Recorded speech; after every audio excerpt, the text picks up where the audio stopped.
projet 3D Delta se situe au croisement des mondes de l'ingénierie et de l'art et du design en cherchant à concilier mécanique, électronique et design. Il s'agit de concevoir et de fabriquer une imprimante 3D innovante capable d'imprimer des œuvres de taille importante à partir de matériaux innovants, par exemple la céramique. Cette imprimante nous est commandée par l'ENSAD et constituera une plateforme d'enseignement et de recherche destinée aussi bien à des artistes et des designers qu'à des ingénieurs et des chercheurs. Nous sommes une équipe de 11 élèves ingénieurs des mines de Paris qui travaillons cette année sur le projet 3D Delta dans le cadre d'un projet de deuxième année. Nous sommes accompagnés de 3 élèves de BTS Communication, 3 élèves de BTS Conception de produits industriels et 3 élèves de BTS Système numérique. L'imprimante 3D que nous concevons présente plusieurs particularités qui la rendent unique en son genre.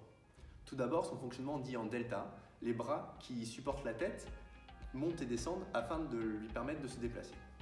Deuxièmement, sa capacité importante, la taille de l'imprimante lui permettra d'imprimer des pièces et des œuvres d'art de grande taille.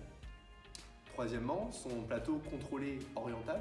Non seulement le plateau va-t-il monter et descendre, mais il sera aussi capable de s'orienter afin d'imprimer sur des surfaces irrégulières. Et enfin, son enceinte à atmosphère contrôlée permettant de faire régner une température et une humidité nécessaires à des matériaux nouveaux. Pour ce projet, nous travaillons en partenariat avec une équipe de 3 BTS Communication. Ceux-ci s'occupent de notre image extérieure en définissant entre autres une charte graphique et un logo. Ils nous permettent également de tenir au courant nos clients et les écoles qui nous suivent, notamment au travers de newsletters, d'une plaquette ou d'affiches pour le forum final de présentation. La manière dont cette imprimante va avoir tendance à imprimer ces matériaux est un peu différente. En effet, si on compare à une imprimante 3D classique, le mouvement ne va pas se faire sur X puis Y puis Z au niveau de la tête d'impression, il va plutôt se faire par rapport à une rotation. Cette manière d'imprimer nous permet d'avoir une plus grande précision de l'ordre du millimètre. Le problème, c'est qu'on va avoir tendance à limiter la hauteur d'impression. On est aux alentours de 10 cm. Donc pour ce faire, nous allons donc devoir mettre en place un plateau qui va accueillir le matériau. Le plateau a pour tâche principale de pouvoir bouger sur l'axe Z, donc d'une hauteur de 70 cm. Ensuite, elle doit aussi pouvoir tourner sur le plan XY, donc à peu près comme ça. Et cette rotation du plateau va permettre d'imprimer sur des zones qui sont dites à vide et donc d'imprimer des pièces un peu spéciales. Le plateau et la tête d'impression exécutent leurs mouvements grâce à des glissières qui sont munis de moteurs. La tête d'impression, elle, est fixée à des bras ces bras sont fixés aux glissières.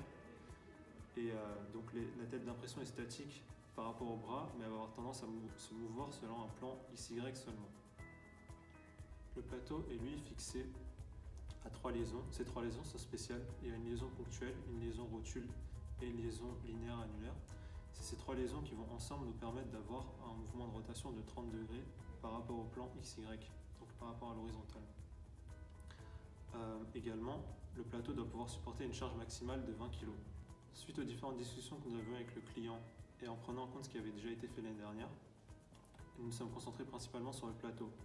Le plateau devait donc répondre à des exigences de 70 cm de hauteur et une rotation de 30 degrés par rapport au plan horizontal.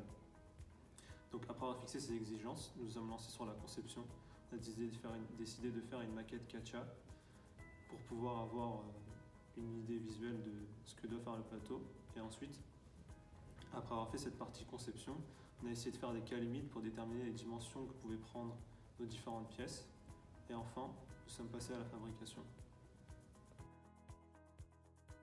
Le bon fonctionnement de notre imprimante 3D nécessite le déplacement de la tête d'impression et du plateau selon plusieurs axes avec une grande amplitude, notamment pour l'axe vertical, et le contrôle en température de l'atmosphère de l'enceinte. Donc pour cela, nous avons choisi l'architecture suivante. Une carte Raspberry Pi, qui est un micro-ordinateur, qui commande et fait l'interface entre 2 autres cartes, une carte Smoothie Board et une carte Arduino Mega. La carte Smoothie Board commande les mouvements de la tête d'impression, tandis que la carte Arduino Mega commande les moteurs relatifs au plateau et gère aussi le contrôle de température de l'atmosphère. Habituellement, dans une imprimante 3D, il n'y a qu'une seule carte de commande. Cette carte de commande reçoit un fichier G-code qui a été créé à partir d'une pièce modélisée sous ordinateur. Donc, nous, dans notre cas, on a 2 cartes, et donc ça a nécessité un traitement différent du G-code. Donc, nous avons pour cela créé un programme Python qui divise le G-code en 2 fichiers, un destiné à la carte Smoothie-Board, l'autre à la carte Arduino. Et donc, grâce à cette division du G-code, nous pouvons l'adapter à l'architecture que nous avons choisie et ainsi faire fonctionner l'imprimante 3D. Pourquoi isoler l'imprimante? Le but de cette imprimante innovante, donc, comme on l'a certainement dit, c'est d'utiliser de nouveaux matériaux qui ne sont pas encore utilisés dans l'imprimerie 3D. Certains de ces futurs matériaux peuvent avoir des contraintes en température. Par exemple, ils pourraient se liquéfier seulement à certaines températures assez hautes. Ainsi, il est nécessaire d'isoler thermiquement l'imprimante afin de pouvoir rester à des températures de plusieurs dizaines de degrés. Il faut aussi prévoir un système pour chauffer l'intérieur de l'enceinte afin d'atteindre ces températures. Pour ce faire, nous avons choisi de créer une enceinte isolante en polyuréthane, un matériau dont la résistance thermique est suffisamment élevée pour nous permettre de limiter les pertes. L'enceinte sera suffisamment grande pour contenir toute l'imprimante et posséderait une fenêtre pour voir ce qu'il se passe dans l'imprimante lors de l'impression, ainsi qu'une porte afin de pouvoir sortir facilement les pièces anti-imprimées. Pour chauffer l'intérieur de l'enceinte, et donc l'imprimante, nous avons choisi de construire une sorte de four à l'extérieur de l'enceinte. L'air sera extrait de l'enceinte comprenant l'imprimante, passera entre 2 résistances de four, puis sera réinjecté dans l'enceinte isolée. Cette circulation d'air sera assurée par une VMC pour cheminée, pouvant supporter des températures aussi élevées. Le débit sera suffisamment élevé pour permettre que l'air passe plusieurs fois entre les résistances lors du temps de chauffe, permettant ainsi une meilleure uniformisation de la température de l'air à l'intérieur de l'enceinte. La puissance fournie par les 2 résistances sera de l'ordre de 3000 watts, puissance théorique calculée pour chauffer l'intérieur de l'enceinte, en prenant en compte la structure en métal, en un quart d'heure environ. Enfin, pour contrôler le tout, la puissance délivrée aux résistances sera soumise à un rétrocontrôle à l'aide d'un thermomètre à l'intérieur de l'enceinte.